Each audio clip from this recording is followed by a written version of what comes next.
ஜெய்பீம் நமோ புதாய. காணொளியில் இணைந்திருக்கும் அனைவரையும் இந்த 5ஆம் பாகம் புத்தரும் அவர் தம்மமும் புத்தகத்திலிருந்து தம்ம உரையை ஒவ்வொரு ஞாயிற்றுக்கிழமையும் நாம் புத்திஸ்ட் ஃப்ரெட்டர்னிட்டி கவுன்சில் சார்பாக கடந்த 4 ஞாயிற்றுக்கிழமைகளில் நடத்தி வருகிறோம். அந்த வகையில் இது 5வது ஞாயிற்றுக்கிழமை. இந்த தம்ம உரையில் இணைந்திருக்கும் அனைவரையும் வரவேற்று இந்த வார தம்ம உரைக்கு நம்ம போலாம். தொடர்ந்து புத்தரும் அவர் தம்மமும் புத்தகத்திலிருந்து நாம் கடந்த சில வாரங்களாக ஒரு சில பகுதிகளை எடுத்து அதை நம்ம விளக்கிட்டு வரோம். இது வரைக்கும் என்ன நடந்திருக்கு அப்படின்னா, புத்தரும் தம்மமும் புத்தகம் உங்களுக்கு எல்லாருக்கும் தெரியும். அது 8 நூல்களாக பிரிக்கப்பட்டிருக்கு. அதுல நம்ம 4வது நூல்ல இருந்து தான் முதல்ல இருந்து ஆரம்பிச்சிருக்கிறோம். அந்த 4வது நூல் மதமும் தம்மமும். இது ரொம்ப முக்கியம். நம்ம பின்பற்றக்கூடிய இந்த பௌத்த மதம் எப்படி இருக்கும் அப்படின்னு தெரிஞ்சுக்கணும் அப்படின்னு சொல்லிட்டு நான் அந்த நூல்ல இருந்து ஆரம்பிச்சிருக்கேன். அதனால்தான் நூல் 1லிருந்து ஆரம்பிக்காம நம்ம நூல் 4ல இருந்து முதல்ல ஆரம்பிச்சிருக்கிறோம். ஸோ அந்த வகையில் மதத்தையும் தம்மத்தையும் கம்பேர் பண்ணக்கூடிய ஒரு பகுதி இது. இந்த நூல் 4 பகுதிகளாக பாபா சாஹேப் டாக்டர் அம்பேத்கர் பிரிச்சிருக்கிறாரு. அதுல பகுதி 1 நம்ம ஆல்ரெடி முடிச்சிட்டோம். 2வது பகுதியில மறுபிறப்பு அப்படிங்கிற தலைப்புல நம்ம பேசிட்டு வரோம். கடந்த 2 வாரங்களாக இந்த மறுபிறப்பு பத்தி தான் பேசியிருக்கேன். இப்ப இந்த வாரமும் மறுபிறப்பு பற்றிய ஒரு தொடர்ச்சியாகத்தான் நம்ம பார்க்க போறோம். இந்த பகுதி 2 அப்படிங்கிறது எதை விளக்குது அப்படின்னா, அதாவது மதம் அப்படிங்கிற சொல்லும் பொழுது பௌத்தமும் ஒரு மதம் தான். ஆனா நம்ம பொதுவாக இருக்கக்கூடிய புரிதல், மதம்னா என்ன ஒரு புரிதல் இருக்குமோ அதுல இருந்து பௌத்தம் மாறுபடுகிறது. அப்போ இந்த வேறுபாடு தம்ம அப்படின்னு சொல்றோம். நம்ம மதம் தம்மம் இது 2த்துக்கும் உள்ள வித்தியாசம் வருகிறது.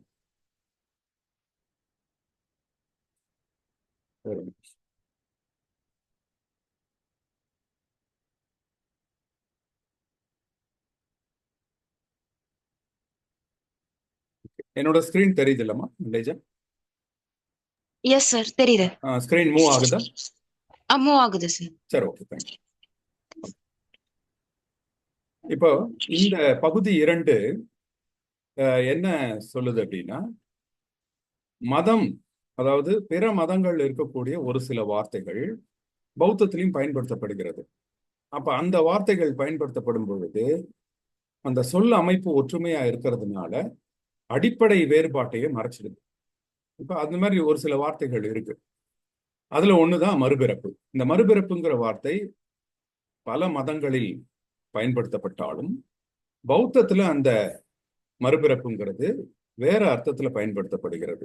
இதை நம்ம புரிஞ்சுக்கல அப்படின்னா அப்ப பிற மதங்களுக்கும் பௌத்தத்துக்கும் உள்ள அடிப்படை வேறுபாடு நமக்கு புரியாம போயிடும். அதனாலதான் இதை ரொம்ப விளக்கமா பாபா டாக்டர் அம்பேத்கர் விளக்குறார் ஒவ்வொரு வார்த்தைகளையும். அந்த வகையில் மறுபிறப்புங்கிறது ரொம்ப பரவலாக தவறாக புரிந்து கொள்ளக்கூடிய ஒரு வார்த்தை பௌத்தத்தை பொறுத்த வரைக்கும். அதனாலதான் நம்ம அதை எடுத்து ரொம்ப டீட்டெயிலாவே பார்த்துட்டு இருக்கோம். கடந்த 2 வாரங்களாக டாக்டர் அம்பேத்கர் புத்தரும் தம்மமும் புத்தகத்துல மறுபிறப்பு அப்படிங்கிறது புத்தரின் கண்ணோட்டத்துல அதை எப்படி பார்க்கணும் அப்படிங்கிறது நமக்கு சொல்லி கொடுத்தாரு. ஸோ அதை தான் இது வரைக்கும் பார்த்துருக்கோம். அது என்ன பார்த்தோம் அப்படின்னா, அதனுடைய ஒரு சுருக்கத்தை மட்டும் சொல்லிட்டோம்னா இந்த வார தொடர்ச்சிக்கு புரிதலுக்காக அது சுலபமா இருக்கும். அதாவது மறுபிறப்பு பற்றி நம்ம ஏன் தெரிஞ்சுக்கணும் பௌத்தர்கள் அப்படின்னா, பௌத்தத்துல மறுபிறப்பு பற்றி பேசப்படுகிறது பரவலாக எல்லா இடங்கள்லயும். நீங்க பௌத்தம் பற்றி தெரிஞ்சுக்கணும்னு ஆர்வம் காட்டி நம்ம எந்த ஒரு பௌத்த நூலுக்கு போனாலும் சரி, அல்ல ஒரு பௌத்த உரைகளை கேட்கிறதா இருந்தாலும் சரி, அல்ல பௌத்த நாடுகளுக்கு சென்று அங்க பௌத்தர்களின் உரையாடும் போதும் சரி, இந்த மறுபிறப்பு அப்படிங்கிறது கண்டிப்பா நம்ம காதுல விழக்கூடிய ஒரு விஷயம் பௌத்தத்தை பொறுத்தவரை. அப்ப அப்படி இருக்கும் பொழுது இப்ப பௌத்தத்துல மறுபிறப்பை பத்தி பேசவே இல்லை அப்படின்னா நம்ம அதை பத்தி போய் தெரிஞ்சுக்க வேண்டிய அவசியம் கிடையாது. ஆனா பௌத்தத்தில் பேசப்படுகிறது. இப்போ பௌத்தத்தில் சொல்லக்கூடிய மறுபிறப்பும் பிற மதங்கள்ல சொல்லக்கூடிய மறுபிறப்பும் எந்த வகையில வித்தியாசப்படுது அப்படிங்கறத நம்ம தெரிஞ்சுக்க வேண்டிய அவசியம் வருது.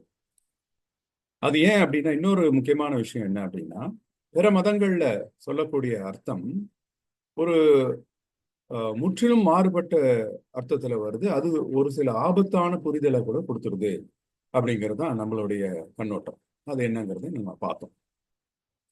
உண்மையிலே புத்தர் மறுபிறப்பை நம்பினாரா அப்படின்னா, அதற்கான நேரடியான பதில் பாபா சாஹேப் அம்பேத்கர் கொடுக்கிற பதில் ஆம். புத்தர் மறுபிறவை நம்பினார் அப்படின்னா it is in the affirmative, ஆமாம் அப்படின்னு சொல்றாரு. அப்போ உடனே நமக்கு பகுத்தறிவை பேசக்கூடியவர்களுக்கு இது ஒரு முரண்பாடா தெரியும். ஏன்னா பௌத்தம் பொறுத்த வரைக்கும் அது பகுத்தறிவு உள்ள மதம். பாபா சாஹேப் அம்பேத்கரே எழுதியிருக்கிறாரு, பகுத்தறிவு மட்டும் இல்லை அப்படின்னா புத்தரே ஒன்றும் இல்லை அப்படிங்கிறார். ஸோ புத்தரை நம்ம இன்னி வரைக்கும் போற்றி அவருடைய போதனைகளை நம்ம கடைபிடிக்கிறோம் அப்படின்னா அது நம்மளுடைய பகுத்தறிவுக்கு உட்பட்டு இருக்கு. அதனாலதான் பௌத்தம் இன்று உலகளாவிய அளவில் பேசப்படுகிறது. அப்ப அப்படி இருக்கும் பொழுது மறுபிறவிங்கிறது ஒரு பகுத்தறிவுக்கு அப்பாற்பட்ட விஷயமா இருக்கு. இதை எப்படி புத்தர் சொல்லியிருப்பாரு அப்படின்னு ஒரு கேள்வி எல்லாருக்குமே வரும். அப்பதான் பாபா சாஹேப் டாக்டர் அம்பேத்கர் நமக்கு அந்த ஃபார்முலா கொடுக்குறாரு. இந்த மறுபிறப்புங்கிறத நம்ம ரெண்டா பிரிச்சு பார்க்கணும். எதன் மறுபிறப்பு, யாருடைய மறுபிறப்பு அப்படி பிரிச்சு பார்த்தோம்னா நமக்கு புரியும். ஸோ எதன் மறுபிறப்பு அப்படின்னா, புத்தரை பொறுத்த வரைக்கும் மனிதன்கிறது உடல் பிளஸ் மனம் ரெண்டு சேர்ந்தது தான் ஒரு மனிதன். அதனாலதான் நாம ரூப அப்படின்னு சொல்லுவோம். ரூபம்ங்கிறது உடல், மனம்ங்கிறது நாமம். அப்ப இந்த ரெண்டும் இறக்கும் பொழுது பல்வேறு, இப்போ உடல் இறக்கும் பொழுது பல்வேறு மூல பொருட்களாக பிரியுது. அந்த மூலப்பொருட்கள் மறுபடியும் இணைந்து இன்னொரு உயிரா பிறக்குது. இதுதான் மறுபிறப்பு உடலை பொறுத்த வரைக்கும். மனம் பொறுத்த வரைக்கும் மனம் வெவ்வேறு லெவல்ல வேலை செய்யுது. அது இந்த வின்னா, சன்னா, வேதனா, சம்ஸ்காரா அப்படின்னு பார்த்தோம். இதுதான் நம்ம மறுபடியும் நம்ம பார்க்க போறோம் இந்த மறுபிறப்புங்கிற விஷயத்துல. அதனால அந்த வார்த்தைகளை ஓரளவுக்கு நம்ம புரிஞ்சுக்கணும். அப்ப இந்த மனம் என்ன பண்ணுதுன்னா, மனம்ங்கிறது என்ன அப்படின்னு நம்ம சென்ற வாரம் தலைப்புல பார்த்தோம். அது அல்டிமேட்டா அது ஆற்றல்னு முடியுது. அப்போ ஒரு உடல் இறந்த உடனே மனமும் இறந்துடுது. மனம் இறந்த பிறகு அது ஆற்றலாக மறுபடியும் வாழ ஆரம்பிக்கும். அப்போ உயிர் அழிந்தாலும் மனம் தன்னுடைய வேலையை நிறுத்தி விட்டாலும் ஆற்றல் அழியாது. ஏன்னா அதுதான் சயின்ஸ். ஆற்றல் ஆற்றலுக்கு அழிவும் கிடையாது, அதை உருவாக்கவும் முடியாது. அது ஒவ்வொரு ஆற்றலாகவும் இன்னொரு ஆற்றலாகவும் தொடர்ந்து போயிட்டே இருக்குங்கிறது தான் அறிவியல். ஸோ நவீன அறிவியலோட ஒத்துப்போகுது. உடல் அதே மாதிரி பார்க்கும்போது உடல் புத்தர் என்ன சொல்லியிருக்காருன்னா, அது பல்வேறு மூலங்களாக பிரித்து, இந்த 4 அக்ரிகேட்ஸ். அவர் திடப்பொருள், திரவ பொருள், வாயு பொருள், வெப்பம் அப்படின்னு 4 அக்ரிகேட்டா 4 தொகுப்புகளா பிரிக்கிறார். அந்த தொகுப்புகள் தான் இன்னைக்கு நம்ம சயின்ஸ் அதை மூலப்பொருட்கள்னு சொல்றோம். 11 மூலப்பொருட்களாக தான் உடல் அழிந்த பிறகு பிரியுது இந்த சுற்றுச்சூழல்ல. அது மறுபடியும் இன்னொரு உயிருக்கு போய் சேர்ந்துருக்கு. இது ஒரு வகையில் இது ஒரு மறுபிறப்பு. அதே மாதிரி மனம் பொறுத்த வரைக்கும் அது ஆற்றல் அப்படின்னு நம்ம பார்த்தோம் புத்தத்துல. ஆற்றல் நவீன அறிவியல் என்ன சொல்லுது, energy cannot be created or டிஸ்ட்ராய்டுன்னு ஐன்ஸ்டைனுடைய தத்துவம் சொல்லுது. அப்போ அறிவியலோட மிக நெருக்கமாக ஒத்துப்போகிறது புத்தருடைய போதனைகள் அப்படிங்கிறது இந்த மறுபிறப்பு விஷயத்துல நம்ம பார்த்தோம். இதுதான் பௌத்தத்துல மறுபிறவி. மறுபிறவினா நம்ம பொதுவான புரிதல் தாண்டி பௌத்த கண்ணோட்டத்துல நம்ம இப்படிதான் பார்க்கணும். ஸோ எதனுடைய மறுபிறப்புனா, உடல் அழிந்து மீண்டும் வெவ்வேறு ரூபத்துல அது இன்னொரு உயிரில போய் சேர்ந்துருக்கு இந்த மூலக்கூறுகள். மனம் அதே மாதிரி என்ன பண்ணுது, அந்த ஒருத்தர் உயிரோடு இருக்கிற வரைக்கும் அவருடைய தாட்ஸ், சிந்தனைகள் அதுதான் மனசுல ஓடிக்கிட்டே இருக்கும். அவர் இறந்த பிறகு அந்த சிந்தனைகள் இன்னொருத்தர்கிட்ட போய் அது ஆற்றலா வேலை செய்யும். இப்போ அப்படி பார்க்கும்பொழுதுதான் இப்ப புத்தருடைய நினைவுகள் நம்ம கிட்ட இருக்கு. அதனாலதான் புத்தருடைய ஆற்றல் இப்ப நம்ம அதை எடுத்து புத்தருடைய போதனைகளை நம்ம 4 பேருக்கு சொல்லிட்டு இருக்கிறோம். அப்போ புத்தருடைய ஆற்றல் இன்னமும் வேலை செஞ்சுட்டு இருக்குன்னு அர்த்தம். அதே பாபா சாஹேப் அம்பேத்கருடைய ஆற்றல் இன்னமும் வேலை செஞ்சுட்டு இருக்குன்னு அர்த்தம். அந்த மாதிரி இறந்து போனவர்களுடைய நினைவுகளை நம்ம போற்றி மறுபடியும் அதில் இருக்கக்கூடிய உண்மைகளையும் நியாயங்களையும் நம்ம எடுத்து சொல்ல ஆரம்பிச்சோம் அப்படின்னா அவங்க நம்ம மன ரீதியா இங்க உயிர் வாழ்றாங்கன்னு அர்த்தம்.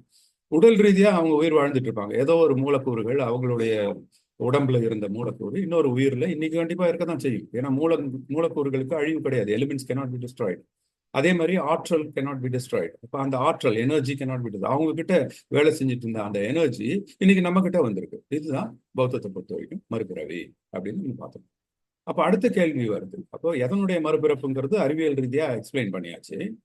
அப்ப யாருடைய மறுபிறப்பு அப்படிங்கறத நம்ம எக்ஸ்பிளைன் பண்ணணும் இல்லையா? அப்ப இந்த கேள்விக்கு என்ன புத்தருடைய பதில் அப்படின்னு பாபா சாஹேப் டாக்டர் அம்பேத்கர் சொல்லியிருக்காருன்னா, அதை வந்து கேமா அண்ட் புத்தர், அதாவது பிக்குனி கேமாவுடைய பதிலும் புத்தருடைய பதிலும் நம்ம கடந்த வாரத்துல பார்த்தோம். அப்ப அந்த கேள்வி யாருடைய மறுபிறப்பு அப்படிங்கிற கேள்வி வரும்பொழுது, புத்தருக்கு மறுபிறப்பு இருக்கிறதா அப்படின்னு மன்னர் பசேனதி வந்து கேமா கிட்ட கேட்டதாகவும் புத்தர் கிட்ட கேட்டதாகவும், அது புத்தர் கொடுத்த பதில் வந்து அந்த கேள்வி ஆக்சுவலா வந்து அது அப்ளை ஆகாது, அது வந்து பொருந்தாத கேள்வி, அந்த கேள்வி கேட்க வேண்டிய அவசியமே இல்லை அப்படின்னு சொல்லிட்டாரு. ஏன் அப்படின்னா அதுக்கு ஒரு சில உதாரணங்கள் சொல்றாங்க. எப்படி ஆற்று மணலை எண்ண முடியாதோ, எப்படி கடல் நீரை அளக்க முடியாதோ, அதே மாதிரிதான் நீங்க இதையும் மதிப்பிட முடியாத கேள்வி அது. நீங்க புத்தர் வந்து ஒரு ததாகதர் எப்படி சொல்ற, ததாகதர்னு உண்மையை உணர்ந்தவர், the one who has reached the truth அப்படிங்கிறது அர்த்தம். அப்ப உண்மையை உணர்ந்து விழிப்புணர்வு நிலையை அடைந்தவர். அவருக்கு வந்து நீங்க உடல் ரீதியாகவோ மன ரீதியாகவோ இப்படிதான் அப்படின்னு டிஃபைன் பண்ண வரையறுக்க முடியாது, அவருக்கு ஒரு எல்லை கிடையாது. அப்ப எல்லையற்ற ஒரு விஷயத்தை எப்படி நீங்க வந்து அளக்க முடியாதோ, அதே மாதிரிதான் இந்த கேள்வியும் அதுக்கு பொருந்தாது அப்படின்னு புத்தருடைய பதில் வருது. அதே தான் பிக்குனி கேமாவும் சொல்றாங்க மன்னர் பசைனத்துக்கு. பசைனத்தி அதுல திருப்தி அடைஞ்சு அந்த கேள்வி அது பொருந்தாத கேள்வி, நம்ம புத்தரை பத்தி மறுபிறவி இருக்கா இல்லையான்னு கேட்க வேண்டிய அவசியம் இல்லைன்னு போயிடுறாரு. இதோட அந்த பகுதி நிறைவடைகிறது. இப்ப அதனுடைய தொடர்ச்சி தான் இப்ப நான் கொண்டு வரேன். ஆனா புத்தருக்கு வந்து அவர் எல்லையற்ற நிலையை அடைஞ்சிட்டாரு, ரைட்டு, அதனால அந்த கேள்வி வந்து அவருக்கு அப்ளை ஆகாது. ஆனா எல்லையற்ற நிலையை அடையாத சாமானிய மனிதர்கள் நிறைய பேர் இருக்காங்க இல்லையா, அப்ப அவங்களுக்கெல்லாம் மறுபிறவி வந்துகிட்டே இருக்குமா? புத்தர் இதை பத்தி என்ன நினைச்சிருக்காரு அப்படின்னா, அப்ப எப்படி அந்த ஆற்று மணல் உதாரணமும் கடல் நீர் உதாரணமும் சாமானிய மனிதர்களுக்கு எப்படி பொருந்தும் அப்படின்னு நம்ம கொஞ்சம் யோசிச்சு பார்க்கணும் அப்படின்னு போன வாரம் சொல்லியிருந்தேன். அதுக்கு என்னுடைய விளக்கமா என்ன சொல்லியிருக்கேன் அப்படின்னா, எப்படி வந்து ஆற்று மணலை எண்ணுவது வந்து சாத்தியம் கிடையாது. அந்த அவ்வளோ பெரிய மணலை வந்து எடுத்து நம்ம வந்து ஒன்னொன்னா எண்ணி பார்க்கறது ஹியூமன்லி இம்பாசிபிள். அதே மாதிரி கடல் நீர் அளக்கிறதும் சாத்தியம் கிடையாது. அப்படியே ஒருவேளை நான் எண்ணிட்டேன்னு யாராவது சொன்னா கூட அதை நிரூபிக்க முடியாது யாராலும், அதுவும் நாட் பாசிபிள். அண்ட் அது வந்து அவசியமற்ற கேள்வி. ஒரு ஆற்று மணலை எண்ணிட்டு இருக்க வேண்டிய அவசியம் நமக்கு இல்லை, கடல் நீரை அளந்துகிட்டு இருக்க வேண்டிய அவசியம் இல்லை. ஸோ அப்போ எப்படி வந்து ஆற்று மணலை எண்ணுறதும் கடல் நீரை அளக்கிறதும் சாத்தியமில்லை, நிரூபிக்க முடியாது, அவசியமற்றதோ, அதே போலதான் மறுபிறப்புங்கிறது அது வந்து சாத்தியம் கிடையாது. ஏன்னா நம்ம அறிவியல் ரீதியாக பகுத்தறிவை உட்படுத்தி பார்க்கும்பொழுது அது சாத்தியம் கிடையாது. அதே மூலக்கூறுகள் திருப்பி அதே மாதிரி மறுபடியும் பிறக்கிறதுக்கான வாய்ப்புகள் கிடையாது. அப்படியே யாராவது ஒருத்தர் அங்க ஒண்ணு இங்க ஒண்ணு நான் மறுபிறப்பு அடைஞ்சிருக்கேன்னு சொன்னாலும் அதை நிரூபிக்கிறதுக்கும் வாய்ப்புகள் கிடையாது. மூணாவது, இது ஒரு அவசியமற்ற கேள்வி அப்படின்னு எடுத்துக்கிட்டோம் அப்படின்னா, அப்ப யாருடைய மறுபிறப்பு அப்படிங்கிற கேள்வி நமக்கு வந்து ஒரு சாத்தியமில்லாத, நிரூபிக்க முடியாத, அவசியமற்ற கேள்வியா முடிஞ்சிருது. அப்போ எதனுடைய மறுபிறப்புங்கிறது மட்டும்தான் அங்க வந்து எஞ்சி நிக்குது. அப்ப எதனுடைய மறுபிறப்புங்கிறது நமக்கு அறிவியல் பூர்வமான பதில் கிடைச்சிருச்சு.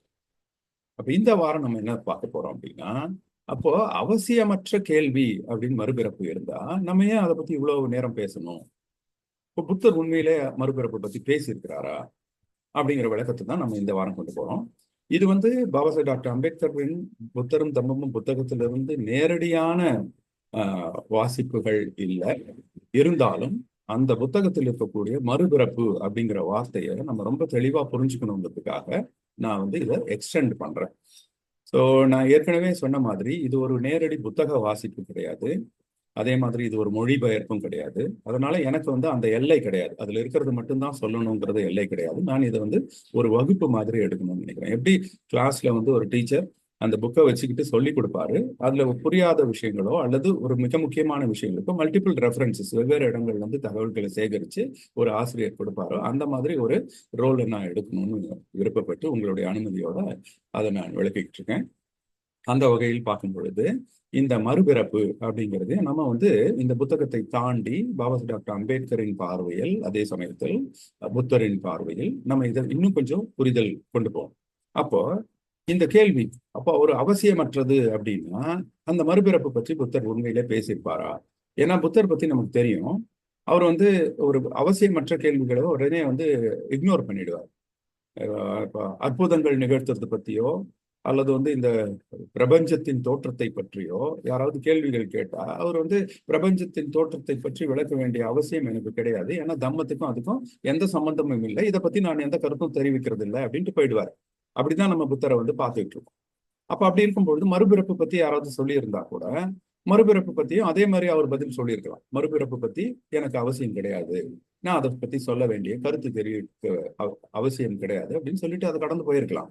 ஆனாலும் புத்தர் மறுபிறப்பு பத்தி பேசி இருக்கிறாரா அப்படின்னா பேசியிருக்கிறாருங்கிறது தான் நமக்கு ஆதாரங்கள் கிடைக்குது. ஸோ மஜ்ஜிம நிகாயா 26 அரிய பரியேசன சுட்டா, தி நோபல் சர்ச், அதாவது புத்தர் வந்து ஏன் பரிவிராஜா போறார், துறவரம் மேற்கொண்டார் அப்படிங்கிற சுட்டாது.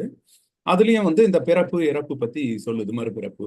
இது இந்த சுழற்சியில இருந்து என்ன ஏதாவது விடுதலை கிடைக்குமான்னு தேடித்தான் அவர் போறாருன்னு அரிய பரியேசன சுட்டா. அப்ப அங்க மறுபிறப்புங்கிற வார்த்தை மென்ஷன் பண்ணப்படுகிறது. அதே மாதிரி மஜ்ஜிம நிகாயா 36 மகா சச்சக சுட்டா, the four Nobel truths, the Nobel truths, அதுலயும் வந்து இதை பத்தின ஒரு மென்ஷன் வருகிறது. அங்குட்டர நிகாயா 3.86, மஜ்ஜிம நிகாயா 143. இதுல வந்து அனந்த பிண்டிகா இறந்ததுக்கு பிறகு அவருடைய தோற்றத்தை பத்தி புத்தரே விவரிக்கிற மாதிரி ஒரு சில விளக்கங்கள் வருது. அப்படின்னா அங்க மறுபிறப்பை பற்றி ஒரு பேச்சு நடந்திருக்கிறது.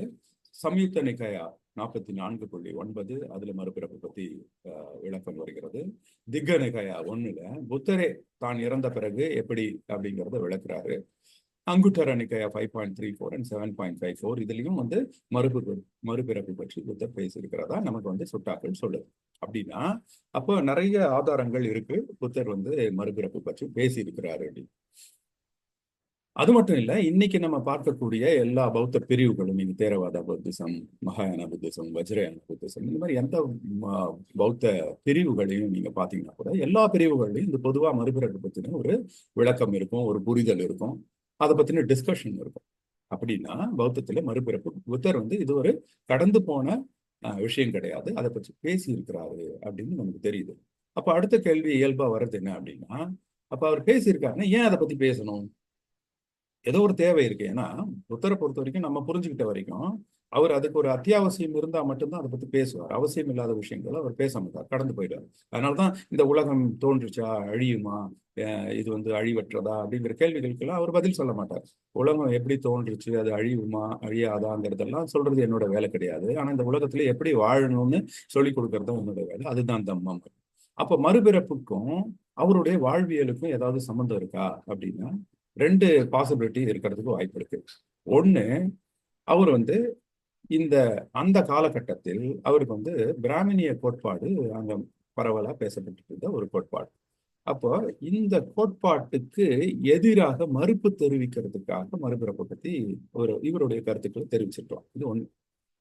அல்லது தம்மம், அவர் போதிக்கிற தம்மத்துக்குமே மறுபிறப்புக்கும் ஏதோ நேரடியாக ஒரு தொடர்பு இருந்திருக்கணும், அதனால சொல்லி இருந்திருக்கலாம். இதுல ரெண்டுல எது என்ன காரணத்துக்காக அவர் மறுபிறப்பை பத்தி பேசினாரு அப்படின்னு நம்ம இன்னும் கொஞ்சம் கூடுதலா அதுல வந்து ஆர்வம் செலுத்தி ஆராயும். அப்போ ஒண்ணு, அவருடைய தம்மத்தை பாதிக்கிற அளவுக்கு அங்க இருக்கக்கூடிய பிராமணிய கோட்பாடு இருந்திருக்கணும், அப்போ அதுக்கு மறுப்பு தெரிவிக்க வேண்டிய கட்டாயம் அவருக்கு வந்திருக்கலாம். அல்லது நேரடியாக தம்மத்தை விளக்கும் பொழுது அதுல மறுபிறப்புக்கு ஏதோ ஒரு பங்கு இருக்கணும், அதை பத்தி பேசுறதுக்காக அவர் பேசிக்கலாம். இந்த ரெண்டு விஷயத்தையும் நம்ம எடுத்து பார்ப்போம். முதல்ல தம்மம்னா என்ன? புத்தர் போதித்த தம்மம் நம்ம டாக்டர் அம்பேத்கருடைய புத்தகத்துல நம்ம கடந்த சில வாரங்களாக பார்க்கும் பொழுது தம்மம் அப்படிங்கிறது அடிப்படையில ரெண்டு தூண். ஒண்ணு வந்து பகுத்தறிவு, இன்னொன்னு கருணை. இந்த பகுத்தறிவு தான் முதல் தூண், கருணை தான் அடுத்த தூண். இப்ப இந்த ரெண்டும் சேர்ந்தது தான் தம்மம் அப்படின்னு நம்ம பார்த்தோம். பிரக்ஞா, பஞ்ஞா பிளஸ் கருணா, கம்பேஷன், இது ரெண்டும் சேர்ந்தது தான் தம்மம். இப்ப பகுத்தறிவு அப்படிங்கிறது என்ன? உண்மையாவே புரிஞ்சுக்கிறது தான் பகுத்தறிவு. மூட நம்பிக்கைகள் இல்லாம இருக்கிற விஷயத்த அப்படியே அதனுடைய உண்மைத்தன்மையை புரிந்து கொள்ளக்கூடிய ஒரு அறிவு பகுத்தறிவு. இப்போ மறுபிறப்பு பற்றி பிராமணிய கோட்பாடு, அந்த காலத்துல இருந்த கோட்பாடு என்ன சொல்லுது அப்படின்னா, மறுபிறப்புனா ஒருத்தர் இறந்த பிறகு இன்னொரு ரூபத்துல அவன் பிறப்பான். அப்போ அப்படி பிறக்கும்போது அந்த முதல் மனிதனுக்கு இந்த ரெண்டாவது மனிதனுக்கு என்ன கனெக்ஷன் இருக்கும் அப்படின்னா அதுதான் ஆன்மா. இந்த ஆன்மாங்கிறது அப்படியே அழிவற்றது, அது ஒவ்வொரு பிறவியா பிறந்துகிட்டே போகும். அப்ப இந்த ஆன்மாவோட அடுத்த பிறவியை வந்து யார் நிர்ணயிக்கிறதுன்னா அது கடவுள் நிர்ணயிப்பாரு. எதன் அடிப்படையில் நிர்ணயிப்பாருன்னா பாவம் புண்ணியம். ஸோ ஒரு ஜென்மத்துல அவன் பண்ற பாவம் புண்ணியம் இதை வந்து ஒரு கணக்கு வச்சுக்கிட்டு அதிக பாவம் செஞ்சான்னா அவனுக்கு அடுத்த பிறவியில் கீழ்பிறவியாகவும் நரக பிறவியாகவும், அடுத்த ஒருவேளை நல்லது செஞ்சிருந்தானா அவனுக்கு வந்து ஒரு நல்ல உயர்ந்த பிறவியாகவும் கொடுக்கும். இது வந்து கடவுள் முடிவு பண்ணுவாரு. இந்த பிறவியை முடிவு பண்ணணும் அப்படிங்கிறதுக்கு நம்ம கடவுளை மகிழ்விக்கணும். அதுக்கு பூஜை பண்ணணும், பலி பண்ணணும், யாகம் பண்ணணும். இப்படியெல்லாம் பண்ணா நம்ம பாவம் செஞ்சிருந்தா கூட கடவுள் நம்ம மன்னிச்சு அடுத்த பிறவில நல்லபடியா பிறக்க வச்சிருவாரு. இதுக்கு நிறைய சடங்குகள் இருக்கு, சம்பிரதாயங்கள் இருக்கு, பூஜாரிகள் தேவைப்படுது. அப்போ அப்பதான் நீங்க மறுபிறப்பு நல்லபடியா பிறக்க முடியும். இந்த நம்பிக்கை கொண்டிருந்தாங்க மக்கள் இந்த மாதிரி ஒரு கோட்பாட்டுல. அப்ப அந்த மறுபிறப்பு வந்த உடனே என்ன ஆகுது அப்படின்னா, அடுத்த பிறவில வரும்போது அவன் எப்படி வாழணுங்கிறது ஏற்கனவே நிர்ணயிக்கப்பட்டிருக்கு. தலையெழுத்து கடவுள் எழுதிடுறாரு. எதை வச்சு எழுதுறாரு? போன ஜென்மத்துல அவனுடைய பாவ புண்ணியத்தை வச்சு எழுதிடுறாரு. அப்ப இந்த ஜென்மத்துல அதை யாராலையும் மாத்த முடியாது, தலையெழுத்தை மாத்தவே முடியாது. இது நிரந்தரம். நிரந்தரம்னா சனாதன். சனாதனோ அப்படின்னா அது பாலி வார்த்தை. சனாதனோ அப்படிங்கிறது நிரந்தரம், பெர்மனன்ட் அப்படி. அப்போ சமஸ்கிருதத்திலயும் அதுதான் சனாதன். சனாதன்கிறது பெர்மனன்ட், இதை மாத்தவே முடியாது. அப்ப இப்படி ஒரு கோட்பாடு இருக்கும்போது என்ன அதனுடைய ஆபத்து அப்படின்னா, அப்ப எல்லாமே நம்ம தலையில எழுதியிருக்குதான், எதையுமே மாத்த முடியாது அப்படின்னா, மனுஷன் தன்னுடைய மோசமான நிலைமையில இருந்து மாத்திக்கொள்ள அவன் ஆர்வமே காட்ட மாட்டான். இது என் தலையெழுத்து, அவ்வளவுதான், நான் என்ன பண்றது, எல்லாம் அவன் செயல் அப்படின்னு அக்செப்ட் பண்ணிட்டு போயிடுவான். அப்போ ஒரு முன்னேறுவதற்கான உந்து சக்தியை மனுஷன் கிட்ட போயிடும். இது மட்டும் இல்ல, இன்னொன்னு என்ன அப்படின்னா, ஒரு சக மனிதன் கஷ்டப்படும் பொழுது அது அவன் போன ஜென்மத்துல பண்ண பாவம், அவன் தலையெழுத்து, அவன் என்ன செஞ்சானோ அவன் அனுபவிக்கிட்டோம். இது அவன் அனுபவிச்சே ஆகணும்ன்றது கடவுளுடைய செயல்.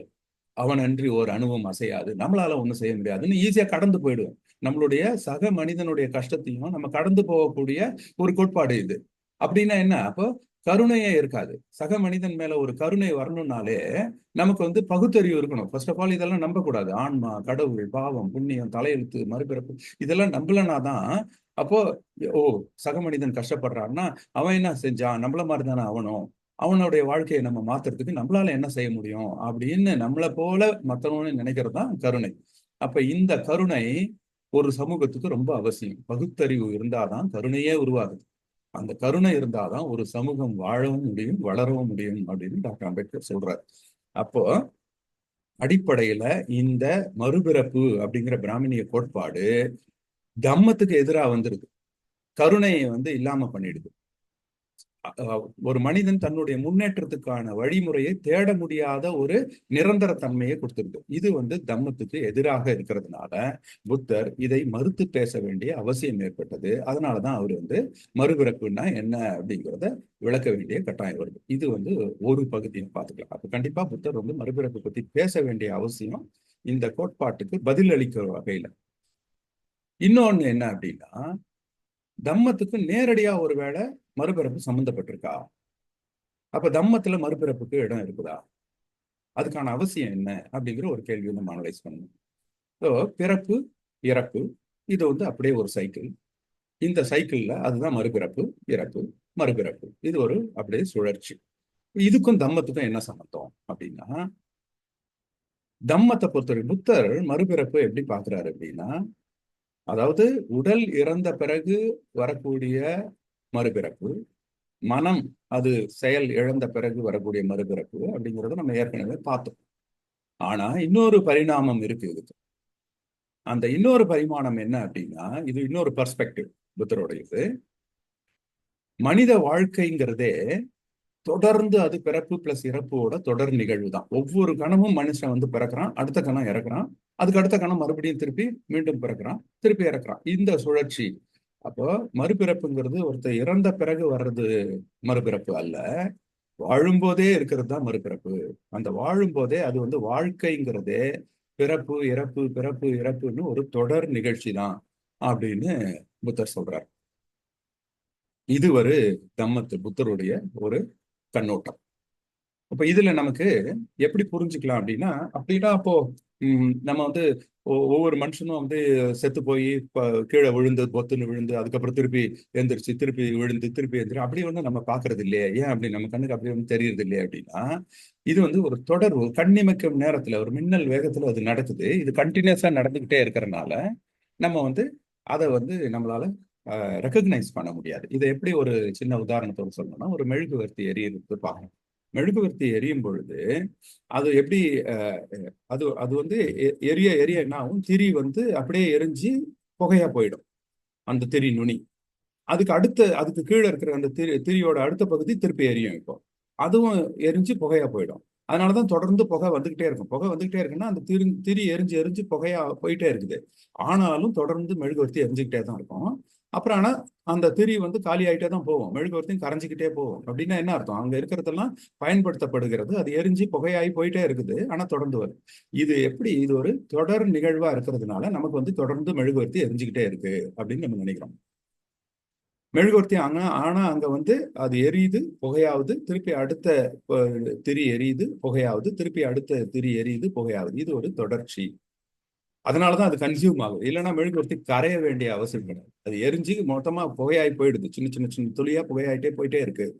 ஆனா நம்ம பார்வைக்கு அதே மெழுகுவர்த்தி அங்க தொடர்ந்து எரிஞ்சுக்கிட்டு இருக்கு அப்படின்னு நினைக்கிறோம். இதே மாதிரிதான் வாழ்க்கையும் நம்ம பார்க்கணும். இது தொடர்ந்து இந்த பிறப்பு இறப்பு பிறப்பு இறப்புன்னு தொடர்ந்து நடந்துகிட்டே இருக்கிறதுனால நமக்கு ஒரு கண்டினியூட்டி தெரியுது. ஓ, இதே மனுஷன் தொடர்ந்து வரான் அப்படின்னு நம்ம நினைக்கிறோம். ஆனா அங்க வந்து ஒவ்வொரு கணத்திலையும் ஒரு பிறப்பு இறப்பு நடந்துகிட்டே இருக்கு அப்படிங்கிற கண்ணோட்டத்தில் நம்ம பார்க்கலாம். நான் இது இன்னொரு இல்லஸ்ட்ரேஷன் நான் கொடுக்குறேன். இப்போ சீரியல் செட் பல்பு ஓடி இருக்கு. நம்ம நிறைய திருவிழாக்கள்லாம் பார்ப்போம், சீரியல் செட் போட்டிருப்பாங்க, ஓடிக்கிட்டே இருக்கும். இப்போ இந்த ஓடிக்கிட்டே இருக்குது இல்லைங்களா? அப்ப என்ன ஆகுது? அங்க ஒரு இடத்துல ஆரம்பிக்கிற அந்த விளக்கு அப்படியே வந்து தொடர்ந்து வந்து ஓடிக்கிட்டு இருக்கிறதா நம்ம நினைக்கிறோம். இப்ப இது பாருங்க. இப்ப அங்க ஆரம்பிக்கிற விளக்கு தான் அப்படியே நேரா போயிட்டே இருக்கு அப்படின்னு நம்ம நினைக்கிறோம். ஆனா ஆக்சுவலா அங்க என்ன நடக்குது அப்படின்னா, ஒவ்வொரு விளக்கும் எரியுது, அணையுது, எரியுது, அணையுது, அவ்வளவுதான் நடக்குது. இப்ப நம்ம ஏதாவது ஒரு விளக்கை மட்டும் ஃபிக்ஸ் பண்ணிக்குவோம். நான் இப்ப இந்த அம்புக்குறி என்னோட கை காமிக்குது பாருங்க. அந்த விளக்கு எரியுது, அணையுது, திரும்பி அது எரியுது, அணையுது. இப்போ இந்த மாதிரி ஒவ்வொரு பல்பையும் மட்டும் நீங்க ஃபோக்கஸ் பண்ணீங்கன்னா அது எரியும், அணையும், எரியும், அணையும், எரியும், அணையும், அவ்வளவுதான் அதோட வேலை. ஆனா உடனே அடுத்த பல்பு எரியுது, அணையுது, அடுத்த பல்பு எரியுது, அணையுது, எரியுது, அணையுது. ஆனா ஒரு மேலோட்டமா பார்க்கும்போது முதல்ல ஆரம்பிச்ச பல்பு அப்படியே ஓடி வர மாதிரி நமக்கு தெரியுது. இதுதான் வந்து நம்மளுடைய வாழ்க்கையும் கூட. ஒவ்வொரு கணமும் மனுஷன் பிறக்கிறான், இறக்குறான், பிறக்கிறான், இறக்குறான். இது வந்து ஒரு தொடர் நிகழ்வு நடந்துகிட்டே இருக்கணும். அது மின்னல் வேகத்துல தொடர்ச்சியா நடக்கிறதுனால நம்ம வந்து இதை ஒரு கண்டினியூட்டின்னு நினைக்கிறோம். அப்ப மனிதன் அப்படிங்கிறது உடல் பிளஸ் மனம். அப்ப இந்த உடலும் இந்த மாதிரி பிறக்குது, அழியுது, மனமும் அதே மாதிரி பிறக்குது, அழியுது. எப்படி? உடல் அறிவியல் ரீதியா பார்த்தோம்னா கூட நம்மளுடைய உடல்ங்கிறது வந்து செல்ஸ், பல்வேறு செல்ஸா இருக்கு. அது ஒவ்வொரு செல்லும் வந்து தசையா இருக்கு, அந்த தசைகள் சேர்ந்த ஒரு உறுப்பு இருக்கு, அது ஒரு மண்டலமா இருக்கு. இப்படிதான் நம்மளுடைய பாடி இருக்கு. ஸோ நம்மளுடைய உடம்பு ஃபுல்லாவே செல்ஸ் எவ்வளவு இருக்கு அப்படின்னா 37,20,000 கோடி செல்கள் இருக்கின்றன. அப்ப இந்த இத்தனை கோடி செல்லுல ஒவ்வொரு நாளும் 30,000 கோடி செல் அழியுது, மறுபடியும் உருவாகுது.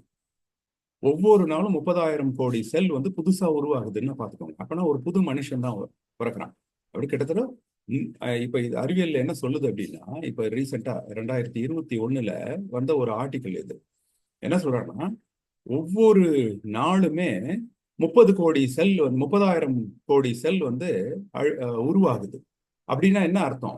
நம்ம உடம்புல இருக்கிற மொத்த செல்கள்ல 1% டெய்லி வந்து உருவாயிடுது. அப்படின்னா புது மனுஷனா நம்ம வரோம். 100 நாள்ல ஒரு புது மனுஷனாவே வந்துடும். ஃபுல்லா எல்லா செல்லுமே ரீப்ளேஸ் ஆயிடும். அப்ப எல்லா செல்லையும் எடுத்துட்டு புதுசா ஒரு செல் வந்தோம்னா அது புது மனுஷன் தானே. அப்ப அப்படின்னா இந்த இதெல்லாம் எப்ப நடக்குதுன்னா ஒவ்வொரு செகண்டுமே நடந்துகிட்டு இருக்கு. ஒவ்வொரு செகண்ட்லயும் செல்ஸ் வந்து பல ஆயிரம் கோடி செல்கள் வந்து அழிஞ்சுக்கிட்டு இருக்கு, புது செல்கள் உருவாகிட்டு இருக்கு. அப்போ உடல் ரீதியா பார்த்தோம்னாலே ஒவ்வொரு மனிதனுக்கும் புது புது மனிதனாதான் அவன் ஒவ்வொரு நாளும் ஒவ்வொரு கணமும் இருந்துகிட்டே இருக்கான். உடல் ரீதியா பார்க்கும்போது, அறிவியல் ரீதியா பார்க்கும்போது இதுதான் புத்தர் சொன்னதுமே. அப்போ ஒரு குழந்தை அப்படியே வளர்ந்து பெரியவனாகி முதியவன் ஆகும்போது என்ன நடக்குதுன்னா ஒவ்வொரு கணமும் அதனுடைய செல் வந்து புதுசு புதுசு புதுசு புதுசா தான் வந்துகிட்டே தான் இருக்கு. இப்போ இதை வந்து ஒரு இப்ப ஒரு வீடியோ கூட ஒருத்தர் எடுத்திருக்கிறார் 1991. அவர் வந்து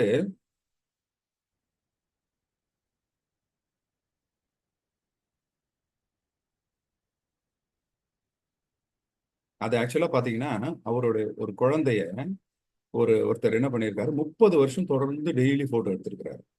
போட்டோ எடுத்து தொடர்ச்சியா அந்த 11,000 போட்டோக்களை மொத்தமா சேர்த்து அவர் வெளியிட்டு இருக்கிறாரு.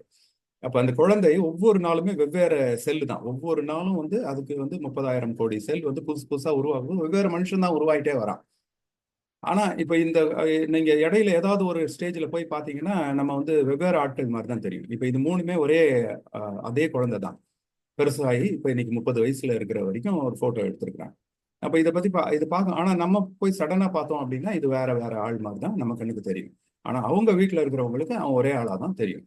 இதுதான் வந்து அந்த தொடர்ச்சியாக நடக்கிறதுனால நம்ம அந்த மாற்றத்தை புரிஞ்சிக்க முடியலையே ஒழிய, ஆனா ரியாலிட்டியில அறிவியல் பூர்வமாகவும் சரி அல்லது புத்தருடைய போதனைகள் பூர்வமாகவும் சரி, ஒவ்வொரு கணமும் மனுஷன் பிறக்கிறான் இறக்குறான் பிறக்கிறான் இறக்குறான். இது உடல் ரீதியாக சரி. இப்ப இது வந்து நமக்கு ஓரளவுக்கு புரிஞ்சிருக்கும்னு நினைக்கிறேன். அடுத்தது மனசு. அப்ப ஏன்னா உடல் பிளஸ் மனம் சேர்ந்தது தான் மனிதன். அப்ப அடுத்து மனசுக்கும் அப்ப இதே மாதிரிதான் நடக்குதா? அதுவும் ஒவ்வொரு கணமும் மாறிக்கிட்டே இருக்கா அப்படின்னா ஆமா. எப்படி உடல் வந்து ஒரு மறுபிறப்பு அடைஞ்சுக்கிட்டே இருக்கும். ஆனாலும் நம்ம என்ன பண்றோம், அந்த சீரியல் செட்ல ஒரு தொடர்ச்சியை நம்ம எப்ப சொல்றோம் அப்படின்னா அது ஒரே வயரால் இணைக்கப்பட்டிருக்கணும். அப்பதான் அந்த பல்பு வந்து அந்த ஆரம்பத்துல இருந்து வந்து நேரா அந்த சல்லுன்னு ஒரே இது ஓடிக்கிட்டு இருக்குங்கிறது சொல்றோம். அந்த மாதிரி இந்த உடலுக்கும் ஏதாவது ஒரு இணைக்கும் சக்தி இருக்கணும் இல்லையா? அது என்ன அப்படின்னா அதுதான் மரபணு. இது வந்து அறிவியல் பூர்வமா பார்க்கும்பொழுது ஒவ்வொரு நாளும் நீங்க புது புது செல்கள் உருவானாலும் அதுல ஒரு தொடர்ச்சி இருக்கு. எப்படி ஒரு பல்பு எரிஞ்சு அணைஞ்சு திருப்பி அடுத்த பல்பு எரிஞ்சு அணைஞ்சு இது ஒரு தொடர்ச்சியா போயிட்டு இருக்கும்போது, ஆனாலும் ஒரே ஒயர் அதை கனெக்ட் பண்ணும்போது நம்ம என்ன ஆரம்பிக்கிற பல்பு அங்க அப்படியே லைனா ஓடுது அப்படிங்கிற மாதிரி நம்ம பார்க்கறோம். அது ஒரே ஓட்டமா தெரியுது நமக்கு. அந்த மாதிரிதான் உடல்லையும் அந்த செல்கள் 30,000 கோடி செல்கள் உருவானாலுமே அது முந்தைய செல்லுல இருந்து ஒரு சில விஷயங்களை கொண்டு வருது. அதுதான் மரபணு. இந்த மரபணு தான் என்ன பண்ணுது, இந்த தொடர்ச்சியை மெயின்டைன் பண்ணுது. அதனாலதான் ஒரு மனுஷன் அவன் அப்படியே அவன் சாகுற வரைக்கும் நம்ம வந்து அதே மனுஷன் தான் அப்படின்னு நம்ம சொல்றதுக்கு காரணம். வெவ்வேறு செல்கள் வந்து வெவ்வேறு உயிரா அவன் வந்து தோன்றி மறைஞ்சு வந்தா கூட மரபணு வந்து இதை மெயின்டைன் பண்ணுது, அந்த கண்டினியூட்டி. அப்போ என்ன ஆகுது, உடல் வந்து செல்கள் அது வளருது, மல்டிப்ளை ஆகுது, அப்புறம் அந்த செல்கள்லாம் அழிஞ்சிருது, திருப்பி 30,000 கோடி செல்கள் உருவாகுது ஒவ்வொரு நாளும். இது அப்படியே சுழற்சியில் நடந்துகிட்டே இருக்கு. ஒவ்வொரு கணமும் ஒவ்வொரு நாளும் நம்மளுடைய உடல் மறுபிறப்பு எடுக்குது. இது ஒரு வகையில மறுபிறப்பு. இன்னொரு வகையில மறுபிறப்பு என்ன அப்படின்னா, ஒருவேளை அந்த மனிதனுக்கு ஒரு குழந்தை பிறக்குதுன்னு வச்சுக்கோங்க. அந்த குழந்தை பிறக்கும் பொழுது இந்த மனுஷங்கிட்ட இருந்து அவனுடைய மரபணுக்கள் அந்த குழந்தைகிட்ட போகும். அப்போ அதனாலதான் மூக்கு அதே மாதிரி இருக்கு, அவன் கலர் வந்து அப்பா கலர்லயே இருக்கிறான், அப்பா மாதிரியே உயரமா இருக்கிறான் அப்படின்லாம் சொல்றாங்க. அது வந்து அந்த மரபணுவோட தாக்கம். இப்போ இது ஒரு வகையில ஒரு மறுபிறப்பு. அதனாலதான் பாபா சாஹேப் அம்பேத்கர் புத்தரும் தம்மம் புத்தகத்தில் சொல்லும் பொழுது ஒரு மாமரத்துல இருந்து அதனுடைய மாங்கொட்டையை எடுத்து நம்ம போட்டோம் அப்படின்னா மறுபடியும் ஒரு மாமரம் தான் வரும். அப்ப அந்த தாய் மரத்தோடைய பண்புகள் அதுல இருக்கும். அந்த அந்த பழம் வெரைட்டி அது வந்து ஒரு மல்கோவா மாமரத்தோடைய விதையை எடுத்து நீங்க போட்டீங்கன்னா மல்கோவா மரம் தான் வரும். அப்போ இந்த எது எப்படி வருது அப்படின்னா அதுல இருக்கக்கூடிய மரபணுவோடைய தொடர்ச்சி. அப்ப அது ஒரு மறுபிறப்பு அப்படின்னு சொல்றாரு டாக்டர் அம்பேத்கர். புத்தரம் தம்மம் புத்தகத்தில் வேற ஒரு இடத்துல வரும், அதை நம்ம பின்னாடி பார்ப்போம். அப்போ இது ஒரு வகையில மறுபிறப்பு தான். புத்தருடைய புரிதல் படி ஒரு மனுஷங்கிட்ட இருந்து ஒரு குழந்தை உருவாகுது அப்படின்னா அது ஒரு வகையான மறுபிறப்பு. இன்னொரு வகையான மறுபிறப்பு அந்த உடல் அழிந்து மறுபடியும் உருவாகிறது, அது ஒரு வகையான மறுபிறப்பு அப்படின்னு பார்த்தோம். இது உடலை பொறுத்த வரைக்கும்.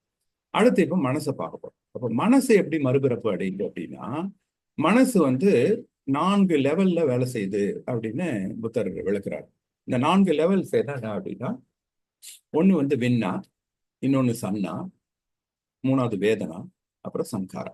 இந்த நாளும் நம்ம கொஞ்சம் புரிஞ்சுக்கணும். ஏன்னா மறுபிறப்பு அப்படிங்கிறது தம்மத்துக்கு எப்படி தொடர்புடையதுங்கிறது இங்கதான் இருக்கு. அப்ப இந்த மனசு வந்து இந்த லெவல்ல 4 level 4 aggregates of the mind. அப்புறம் இதை தவிர உடல் உடல் பிளஸ் இந்த மனசு 4 பகுதியா பிரிக்கிறாங்க. 4 அக்ரிகேட்ஸ். இந்த உடல் பிளஸ் 4 அக்ரிகேட்ஸ் சேர்ந்தது தான் 5 தொகுப்புகள். அதுதான் பஞ்சகந்தா அப்படின்னு பௌத்தத்துல சொல்றோம். அப்போ ஒவ்வொரு மனுஷங்கிட்டையும் இந்த பஞ்சகந்த இந்த 5ஓட தொகுப்பு இருக்கும். ஒண்ணு உடல், இன்னொன்னு மனசுல வந்து இந்த 4 பிரிவுகளா மனசு வந்து வேலை செய்யும். என்ன அப்படின்னு நான் இப்ப விளக்கும் போது சொல்றேன். இப்போ வின்னா அப்படிங்கிறது நம்மளுடைய புலன்கள்.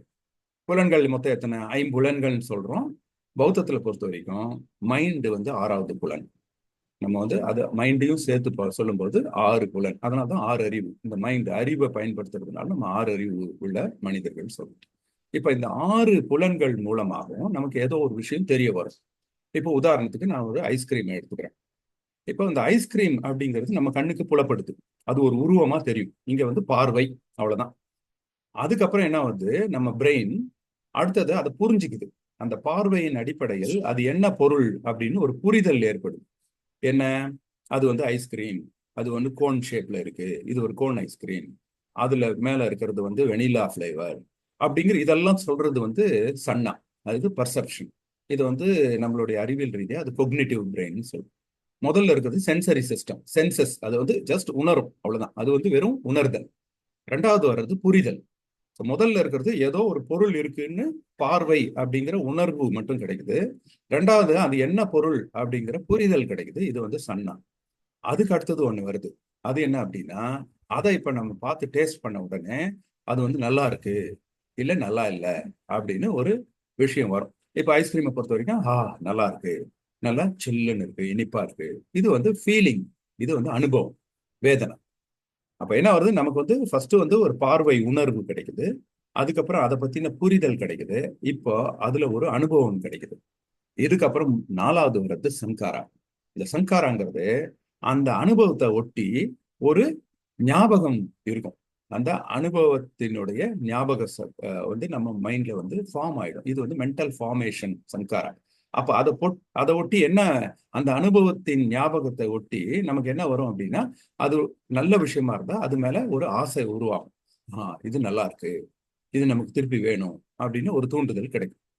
இப்ப இந்த ஒவ்வொரு விஷயத்திலையும் நமக்கு இந்த 4 விஷயங்களை பிரெயின் வந்து உருவாக்கிடுது.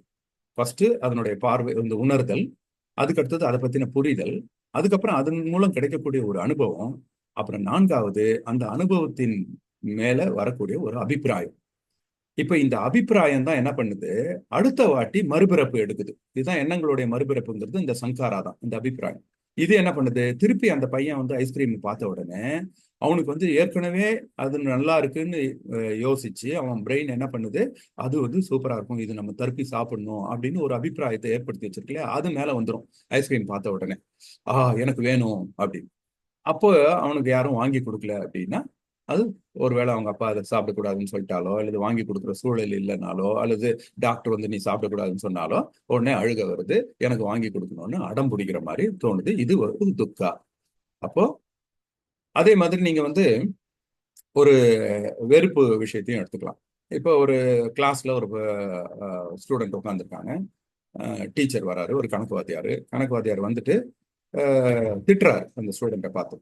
இப்ப திட்டும் போது என்ன ஆகுது, அந்த வார்த்தைகள் நம்ம காதுல விழுது. இது வந்து உணர்வு, செவி உணர்வு. அதுக்கப்புறம் என்னது, அதுக்கப்புறம் தான் புரியுது, அவர் வந்து திட்டுறாரு, நம்மள வந்து மேல கோபமா இருக்கிறாரு, அவருடைய வார்த்தைகள் என்னதான் குறிக்குது, இது வந்து என்ன திட்டுற மாதிரி இருக்கு அப்படின்னு நமக்கு புரிதல் ஏற்படுது.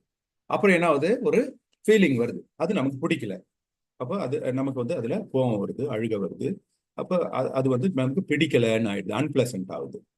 அதுக்கப்புறம் என்ன ஆகுது, ஒரு அபிப்பிராயம் உருவாகுது, இந்த கணக்கு வாத்தியார்னாலே இப்படித்தான் திட்டுவாரு, இப்போ அவர் மேல ஒரு வெறுப்பு வருது. இப்ப இது என்ன ஆகுது, அடுத்த நாள் கிளாஸ்க்கு போகும்போது கணக்கு பீரியட் வந்த உடனே இந்த அபிப்பிராயம் திருப்பி மறுபிறப்பி எடுக்கும். மனம் வந்து மறுபிறவி எடுக்குது. எப்படி எடுக்குது, கணக்கு வாத்தியார் வந்தாருன்னா ஐயோ இந்த ஆளா வந்துட்டாதான் திட்டுவானே அப்படின்னு நம்ம மைண்டுக்குள்ள வரும். அந்த வாத்தியாருக்கு எப்படி இருக்கும், ஐயோ இந்த ஸ்டூடெண்டா ஒன்றும் பதிலே சொல்லாதே அப்படின்னு அவருக்கு ஒரு மறுபிறப்பு. இந்த மாதிரி எண்ணங்களின் மறுபிறப்பு தான் நம்மளுடைய பிரச்சனைகளுக்கு எல்லாமே காரணம். நம்மளுடைய அன்றாட வாழ்க்கையில ஒவ்வொரு கணமும் ஒவ்வொரு நிகழ்வு நடக்கும் போதும் இது நமக்கு மின்னல் வேகத்துல நம்ம மைண்ட்ல இதை நாளுமே நடந்த உடனே ஒரு அபிப்பிராயம். இப்ப நம்ம ஒரு விஷயத்த பார்த்த உடனே நமக்கு வேணும் அப்படின்னு நம்ம தோணுது அப்படின்னா, அது எதன் அடிப்படையில் தோணுதுன்னா, ஏற்கனவே நம்ம மனசுல வந்து அதுக்கான அபிப்பிராயம் உருவாயிருக்கு, சங்காரம் உருவாயிருக்கு. அதனாலதான் அதை பார்த்த உடனே இது நமக்கு வேணும் அப்படின்னு தோணுது. ஒருத்தன் பார்த்த உடனே ஒரு வெறுப்பு வருது அப்படின்னா, நமக்கு ஏற்கனவே ஒரு சங்காரம் உருவாயிருக்கு. ஏதோ ஒரு காரணத்தினால அவன் மேல ஒரு வெறுப்பு வந்திருக்கும், அது அடுத்த உடனே அதை பார்க்கும் போதே வெறுப்பு, இவன்னா இப்படிதான் அப்படின்னு நமக்கு ஒரு அபிப்பிராயம் உருவாயிடும். இது ரொம்ப நல்லா இருக்கும் அப்படின்னு ஒரு அபிப்பிராயம். இந்த அடிப்படையில தான் வாழ்க்கையே வந்து தொடர்ந்து ஓடிக்கிட்டே இருக்கு. இதுதான் எண்ணங்களின் மறுபிறப்பு அப்படின்னு சொல்றோம். இந்த எண்ணங்களின் மறுபிறப்பு இருக்கிறதுனால என்ன, நமக்கு தம்மத்துக்கும் அதுக்கும் என்ன சம்பந்தம், இந்த சங்காரா அப்படிங்கிறது தான் எண்ணத்தோடைய மறுபிறப்பு. ஸோ மைண்ட் வந்து என்ன ஆகுது, இந்த 4 லெவல்ல வேலை செய்யுது. அதுல இந்த சங்காரா தான் அடுத்த நினைவுக்கு தொடர்ச்சியா இயங்குது.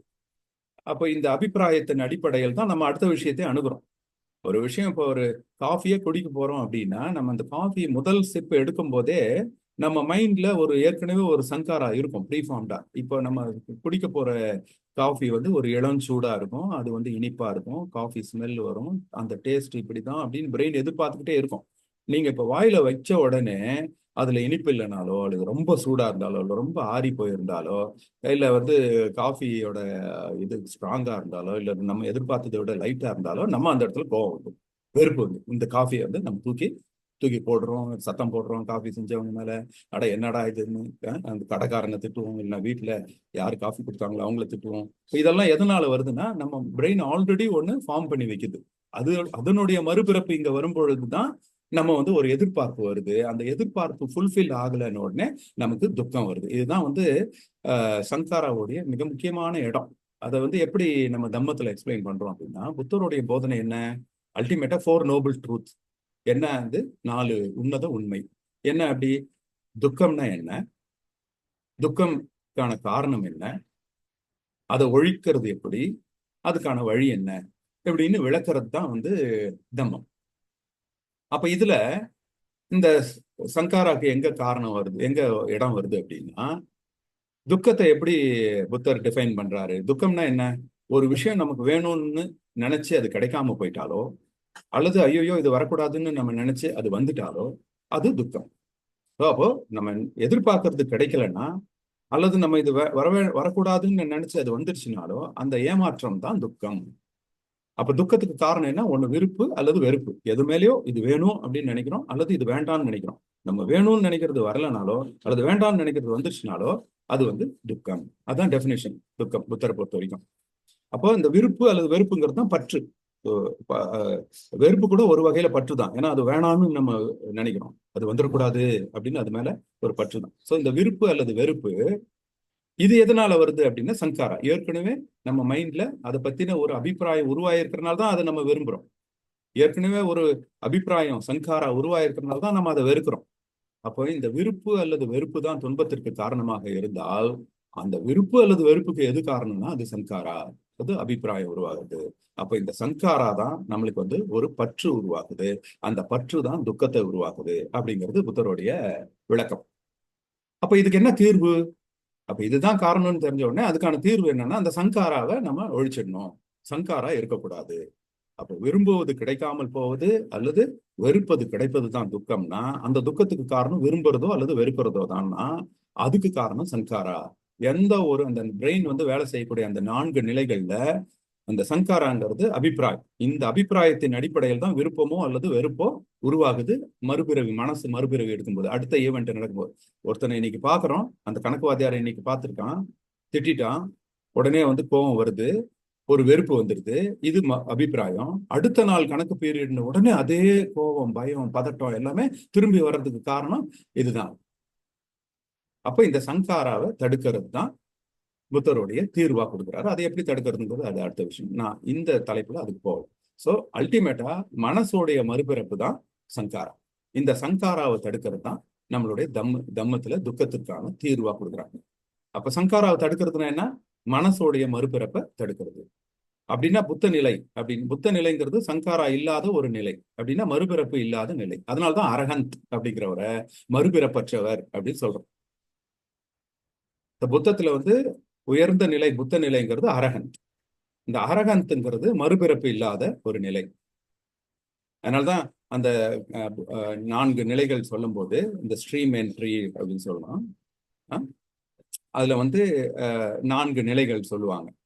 சோத்தபானா, ஸ்ட்ரீம் என்ட்ரி, அதுக்கப்புறம் சாக்காடகாமி, அது ஒன்ஸ் ரிட்டர்னர், அனகாமி, நான் ரிட்டர்னர், அப்புறம் வந்து அரஹந்த். அரஹந்த்னா மறுபிறப்பு இல்லாதவர் அப்படி. அப்ப மறுபிறப்பு இல்லாதவர்னா என்ன மறுபிறப்புனா இதுதான், இந்த மறுபிறப்பு தான்.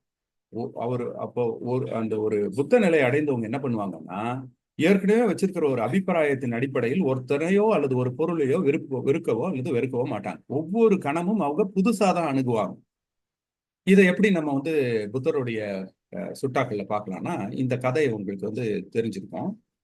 புத்தர் வந்து ஒருத்தர் வந்து மன்னிக்க மறுக்கிறார். அந்த கதை எப்படின்னா, ஒருத்தர் வராரு, ஒரு பிராமணர். அவர் வந்து புத்தர் மேல கடுமையான கோபம்.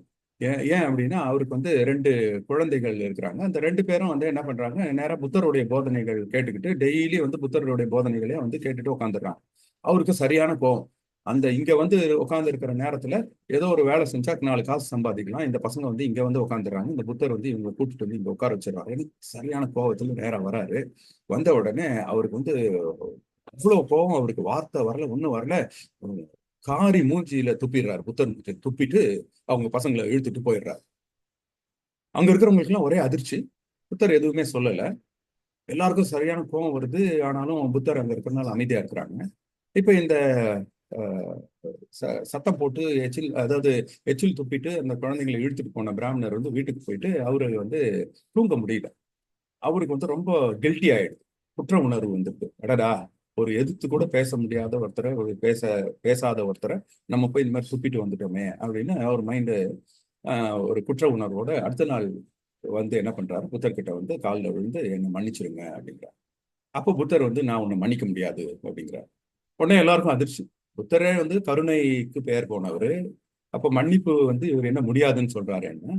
அப்ப என்னன்னு சொல்லும் பொழுது புத்தருடைய விளக்கம் இதுதான். என்ன அப்படின்னா, நேற்று நீ வந்த ஆள் வேற, இன்னைக்கு நீ இருக்கிற ஆள் வேற. நேற்று இருந்த நான் வேற, இப்ப இருக்கிற நானே வேற. அப்ப எப்படி நான் மன்னிக்க வேண்டிய அவசியம் என்ன இங்க வந்தது அப்படி. அப்போ புத்தர் அது எப்படி பாக்குறாரு அப்படின்னா, நேற்றைய சூழல்ல அவர் சத்தம் போட்டு எச்சு துப்பிட்டு போகும்போது அந்த வெறுப்பு இருக்கும் இல்லையா, நம்ம சாதாரண மனுஷனுக்கு அவன் மேல வெறுப்பு வரும். இப்ப இன்னைக்கு வந்த உடனே அவனுக்கு மேல வெறுப்பு தான் வரும். அதுதான் வந்து அந்த எண்ணத்தோடைய மறுபிறப்பு, சங்காரா. அந்த சங்காராவை அவர் ஒழிச்சிட்டதுனால இன்னைக்கு அவர் வரும்போது அவரை ஒரு புது மனிதரா தான் பாக்குறாரு. உடல் ரீதியா உருவத்துல ஒரே மாதிரி தான் இருக்கும், அதே ஆள் தான். ஆனா மனசை பொறுத்த வரைக்கும் நேற்றைய வெறுப்பு இவர்கிட்ட இல்ல. அதே மாதிரி அந்த வந்து எச்சில் துப்பிட்டு போனவர்கிட்ட கூட நேற்றைய வெறுப்பு புத்தர் மேல இன்னைக்கு இல்ல. அப்படின்னும் போது அந்த வெறுப்பு வந்து மறுபடியும் மனசுல பிறந்தாதான், மறுபிறப்பு அடைஞ்சாதான். அந்த சங்காரா இல்லாம தான் அவரும் வந்திருக்கிறாரு, அந்த சங்காரா இல்லாம தான் இவருமே அவரை அணுகிறாரு.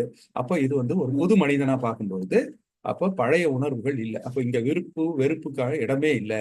விருப்பு வெறுப்புங்கிறது அபிப்பிராயத்தின் அடிப்படையில் ஒவ்வொரு நாளும் ஒவ்வொரு பொருளையும் நம்ம அணுகிக்கிட்டே இருக்கிறனால தான் நம்ம நினைக்கிறது, நம்ம விரும்புறது கிடைக்காம போகும், நம்ம வெறுக்கிறது கிடைச்சிருக்கு வந்துருது. உடனே நமக்கு வந்து ஏமாற்றம் வருது. அதுதான் துக்கம் அப்படிங்கிறது புத்தருடைய விளக்கம். நவீன அறிவியல் இதை எப்படி சொல்லுது அப்படிங்கிறத பார்த்துட்டு இன்னைக்கு பகுதியை நிறைவு செய்கிறேன். நவீன அறிவியலை பொறுத்த வரைக்கும் இதே தான் நம்மளும் சொல்றோம். என்ன அப்படின்னா, பிரெயின், நம்மளுடைய பிரெயின் அப்படித்தான் வேலை செய்யுது. அதுல வந்து சென்சரி சிஸ்டம், எல்லா உணர்வுகளும் வந்து பிரெயினுடைய அந்த வெளிப்புற பகுதியில இருக்கு, கார்டெக்ஸ்ல. அந்த கார்டெக்ஸ்ல இருந்து அதுக்கப்புறம் என்ன ஆகுது, அந்த ஒவ்வொரு pre central gyrus, post central கைரஸ்னு பல்வேறு பகுதிகள் பிரெயின்ல இருக்கும். அங்கதான் வந்து புரிதல் நடக்குது, கொக்னிஷன். ஸோ ஒரு உணர்வுகள் எல்லாம் அந்த நம்மளுடைய ஐம்புலன்கள்ல இருந்து உணர்வுகள் வந்து சேரும் மூளைய.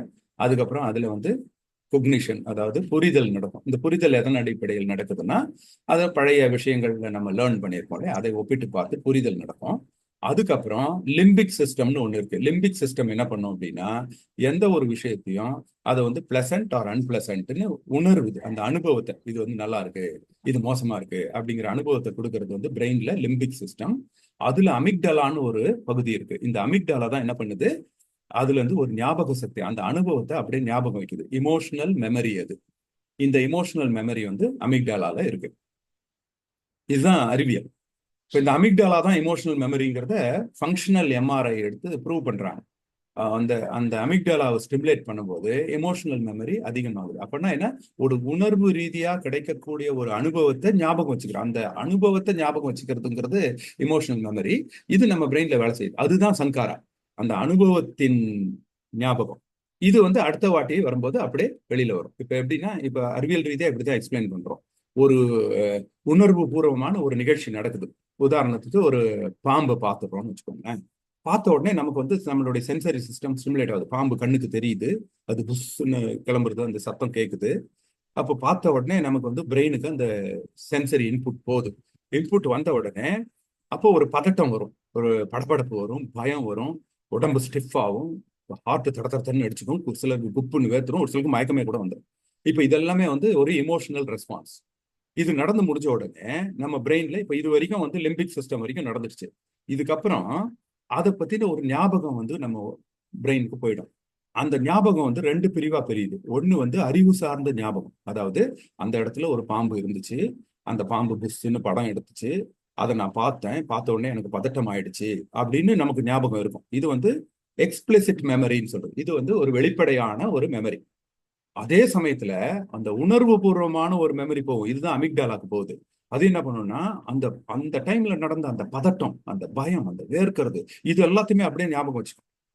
அப்ப நெக்ஸ்ட் டைம் ஒரு பாம்பு நம்ம பார்த்த உடனே நமக்கு என்ன பண்ணணும், ரெண்டுமே ஞாபகம் வரணும். ஐயோ, இது பாம்பு நம்மளை கடிச்சிரும், போன வாட்டியே பார்த்தோம், நமக்கு பதட்டம் ஆயிடுச்சு, இது வந்து டேஞ்சர் அப்படின்னு சொல்றது வந்து அறிவு சார்ந்த ஞாபகம். அது சொல்லும், அது மனுஷனுக்கு தேவை. அது இருந்தாதான் நம்ம ஆபத்துல இருந்து நம்மள தற்காத்துக்க முடியும். ஆனா அதே சமயத்துல அந்த முதல் தடவை பார்க்கும்போது வந்த பதட்டம், மயக்கம் எல்லாமே இப்பயும் திரும்பி அப்படியே குபீர்னு வந்துச்சுன்னு வச்சுக்கோங்க. அப்ப நம்மளால வாழவே முடியாது. அதுதான் வந்து நமக்கு பதட்டத்துக்கு. அப்ப இனிமேல் என்ன பண்ணுவான், அவன் வெளியில ஒரு கயிறு கடந்தா கூட அதே ரியாக்ஷன்ஸ் திரும்பி வந்துடும். அப்ப இதனுடைய எக்ஸாஜரேஷன் தான் ஒரு வேறு சைக்கலாஜிக்கல் சிஸ்டம். ஒரு தடவை ஒரு ஆக்சிடென்ட் நடந்துருச்சு அப்படின்னா, அந்த ஆக்சிடென்ட் அப்போ எக்ஸ்பீரியன்ஸ் பண்ணும்போது நமக்கு ஒரு பயங்கர பதட்டம், பயம் எல்லாமே வந்திருக்கும். ஆனா அதுக்கப்புறம் அதை வந்து அறிவு சார்ந்து ஞாபகம் வச்சிருக்க வரைக்கும் நமக்கு பிரச்சனை இல்லை. ஓகே, இந்த மாதிரி வேகமா போனோம், இல்லை இந்த இடத்துல ஒரு வளைவு இருக்கு அதனால ஆக்சிடென்ட் நடக்கும் அப்படிங்கிறது அறிவு சார்ந்த ஞாபகம். ஆனா ஒவ்வொரு தடவை பஸ்ல ஏறும் போதுமே அந்த ஆக்சிடென்ட் பதட்டம், பயம், என்னால பஸ்லயே போக முடியாத அளவுக்கு நம்மளை வச்சிருச்சு அப்படின்னா, அது வந்து அதுதான் இமோஷனல் மெமரி. இந்த இமோஷனல் மெமரி தான் நம்மள நிறைய சைக்கலாஜிக்கல் டிஸ்டர்பன்சஸ்க்கு காரணமா அமையுது. இப்போ இதை ஒரு உதாரணத்தோட நான் சொல்றேன். இப்போ ஒரு ஹோட்டல் போறோம், ஒரு நல்ல ஒரு டேஸ்டியான ஒரு ஃபுட்டை சாப்பிட்றோம்.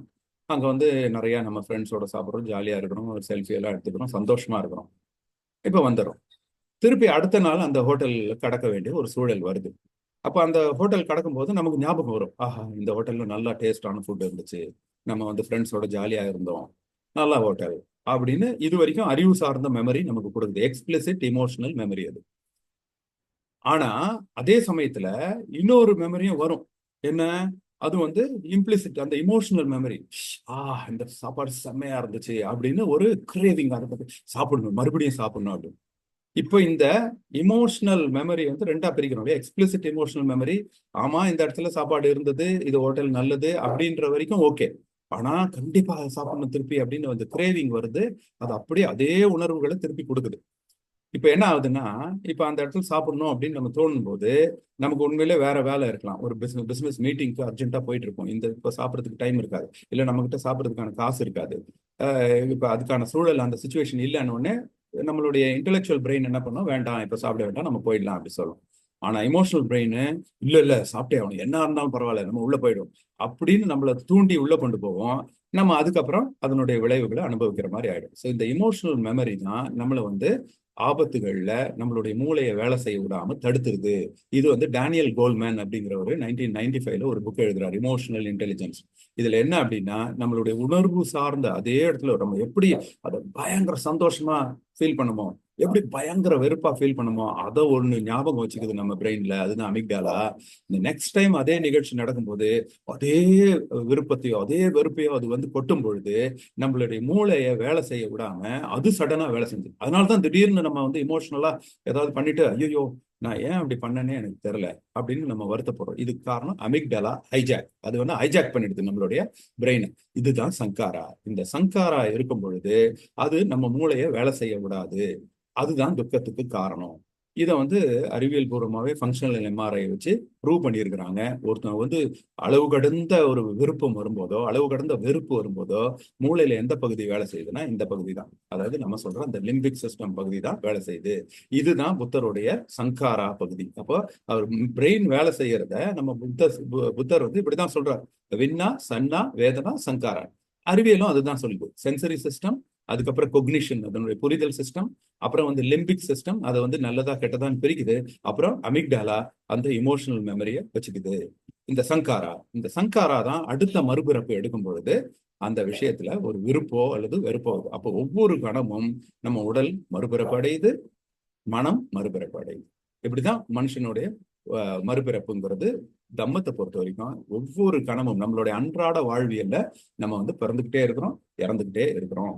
இதுதான் வந்து மறுபிறப்பு. உடல் ஒரு வகையில மறுபிறப்பு அடையுதுன்னா, எண்ணங்களின் மறுபிறப்பு தான் நம்ம வந்து சங்காரா. இந்த சங்காரா தான் மறுபிறப்பு அடைஞ்சுக்கிட்டே இருக்கு. அதுதான் துக்கத்துக்கான காரணம். ஸோ இதை பத்தின ஃபர்தர் டீடைல்ஸை நம்ம வந்து அடுத்த வாரத்துக்கு போகலாம்.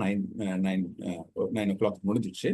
இப்போ நம்ம அடுத்த வாரத்தில் நான் என்ன பண்ண போறேன் அப்படின்னா, இந்த உடல் மறுபிறப்பு, எண்ணங்களின் மறுபிறப்பு, இது எப்படி நம்மளுடைய அன்றாட வாழ்வியல்ல வேலை செய்யுது, தம்மத்துக்கும் அதுக்கும் உள்ள நேரடி தொடர்பு என்ன அப்படின்னு தெரிஞ்சுக்கிட்டோம் அப்படின்னா, அப்போ புத்தர் ஏன் மறுபிறப்பை பற்றி பேசினார்னா, ஒரு பக்கம் உடலுடைய மறுபிறப்பு பத்தி சொல்லும் பொழுது நமக்கு ஏற்கனவே இருக்கிற கோட்பாட்டின் புரிதல் படி அது வந்து நமக்கு ஆபத்தா இருக்கு. ஏன்னா அது வந்து ஒரு சமத்துவ சூழல்ல சமூகத்தை வச்சிருக்க மாட்டேங்குது. ஏன்னா ஏற்றத்தாழ்வு நிரந்தரமாகுது. அப்ப அது தம்மத்துக்கு எதிரானது. அதனால அவர் அதை உடலின் மறுபிறப்பை மறுக்க வேண்டிய அவசியம் இருந்துச்சு. இன்னொரு பக்கம் மனசோடைய மறுபிறப்பு சங்காரா நம்மளுடைய அன்றாட வாழ்வியலுக்கு, நம்மளுடைய துக்கத்துக்கான காரணமா அமையுது.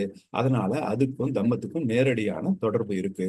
அப்போ இந்த பூர்வ ஜென்மம், இப்ப நம்ம வந்து புத்தர் வந்து அவரோட ஞானம் எய்தும் பொழுது பல்வேறு பூர்வ பிறவிகளை கடந்து வந்தாரு அப்படின்னு சொல்றோம் இல்லையா? அதெல்லாம் உண்மையிலே அவர் வந்து அந்த மாதிரி கடந்து வந்தாரா, என்னென்ன நிலைகள், அதெல்லாம் அதுக்கும் அறிவியலுக்கும் என்ன சம்பந்தம், அதுக்கும் நம்மளுடைய அன்றாட வாழ்வியலுக்கு என்ன சம்பந்தம், ஏன் நம்ம மறுபிறவை பத்தி இவ்வளோ டீட்டெயிலா தெரிஞ்சுக்கணும் அப்படிங்கிறத நம்ம அடுத்த வாரம் பார்க்கலாம். இதோட நான் இந்த வார தம்ம உரையை நிறைவு செய்கிறேன். நன்றி.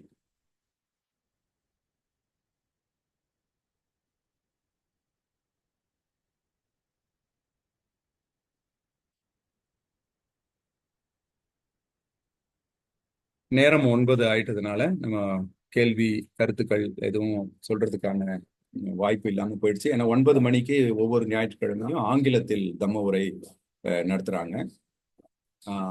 ஸோ என்னுடைய உரையை நான் இதோட முடிவு செய்துக்கிறேன். யாருக்காவது சந்தேகங்கள் அல்லது கருத்துக்கள் இருந்ததுன்னா இந்த ஞாயிறு தம்ம உரை குழுவில் நான் என்னுடைய தொலைபேசி எண் இருக்கும், எனக்கு வாட்ஸ்அப் பண்ணுங்க. நான் அந்த குழுவிலே நான் அதற்கான பதிலையும் கொடுத்துட்றேன். இன்னைக்கு இந்த ஞாயிற்றுக்கிழமை உங்களுடைய நேரத்தை செலவு செய்த அனைவருக்கும் நன்றி. பர்டிகுலரா குழந்தைகள் ஒவ்வொரு வாரமும் அவங்க கரெக்டாக கலந்துக்கிறாங்க ஜெய்பீம் நைட் ஸ்கூல். ஸோ அவங்க அந்த குழந்தைகளுக்கும் என்னுடைய வணக்கத்தை தெரிவிச்சுக்கிறேன். அதை ஒருங்கிணைத்த ஒரு உபாசகர் தினகரன் மற்றும் இங்கு கூடியிருந்த அனைவருக்கும் என்னுடைய நன்றி.